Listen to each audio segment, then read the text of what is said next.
Welcome. My name is Sara, a trauma recovery coach with Full Circle Wellspring. This is your Wellspring Wednesday. Let's tap into our inner wellspring today. This week I want to discuss the inner child. This episode has a lot of references to Season 1, episodes number 11 on week 4 entitled Developmental Trauma, and number 20 on week 7 entitled Good Enough. It may be helpful to read, watch, or listen to those along with this. For starters, everyone has an inner child, no matter their trauma status. This is the internal self that has stored memories from conception through birth into all your developmental years. There's not actually a child in there, unless you're pregnant, congratulations. This colloquial term is used to talk about the kid we were at one time.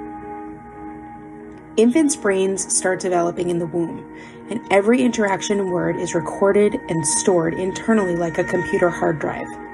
Even when you erase the memory and empty the trash can, a good hacker can recover all that stuff.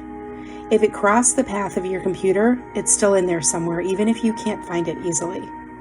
The inner child is you when you were developing.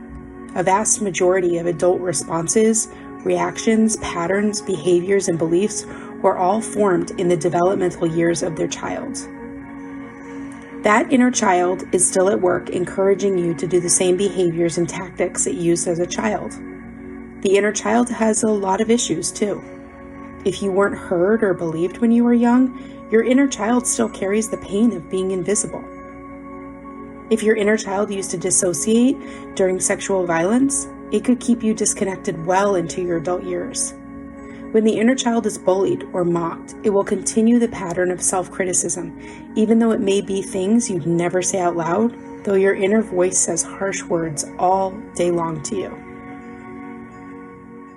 When we discussed developmental trauma weeks ago, I was serious when I said how devastating it is to endure trauma in the early age years.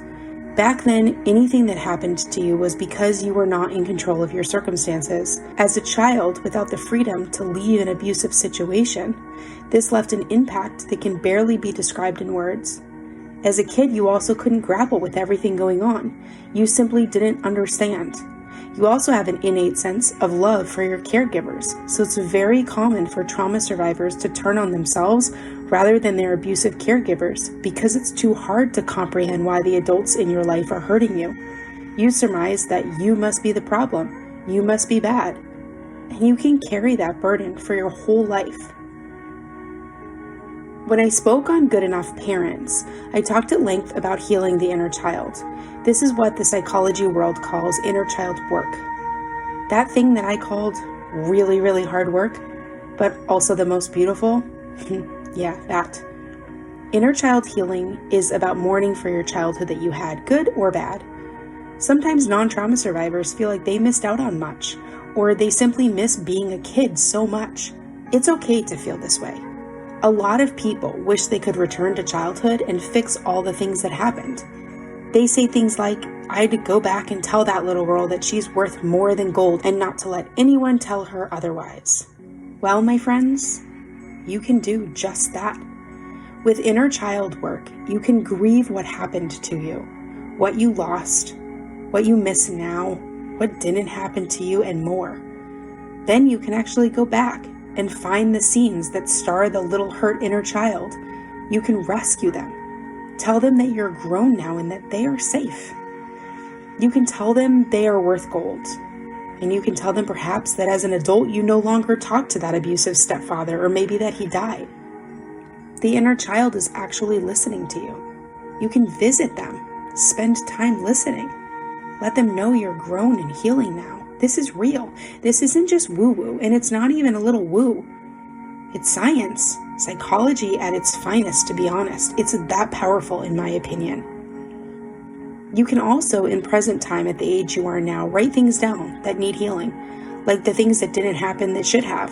Maybe you never learned to ride a bike or how to save money. Maybe you never learned how to set boundaries. Back then, maybe you weren't told, my body, my choice. Or if you were told you were ugly over and over again, you can begin doing some mirror work and learning how to find your true beauty now. You can start working on all those things This is part of your inner child healing. This isn't going to reverse all the trauma and abuse and damage that you went through. Those years may be marred with horrible things, and there's nothing you can do to get those back. Time has passed. This is not about undoing. It's about uncovering what can be healed now to get moving forward. You won't forget what happened to you, but you can recover from the pain and addictions and patterns and behaviors now that are only making your current circumstances worse. You can make a shift, start the inner child work, and find your true self again. On this week's Full Circle Friday, being released in a few days, we're going to learn about IFS and how having conversations with your inner world, your inner self, your inner child is especially magical in healing developmental trauma. In the meantime, take a moment to try to connect to your inner child. Ask it some questions. Stay curious. Don't judge what comes up. Just observe and be ready to hear whatever it wants to share with you. Be inquisitive, not pushy. A lot of what I do with clients with developmental trauma is inner child work, finding the roots of where behaviors and feelings about themselves started, and then working on healing that through whatever we discover. If you're interested to learn more, I encourage you to schedule a complimentary Discover call with me to see if coaching is right for you.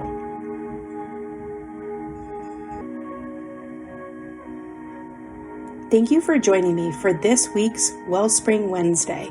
For more info, resources, support groups, classes, one-to-one private coaching, and more, visit www.fullcirclewellspring.com. For the latest info on schedules and updates, follow us on Facebook at Full Circle Wellspring. All other media, social links, blogs, and show notes are posted in the episode guide below. Until next time, be well, survivors.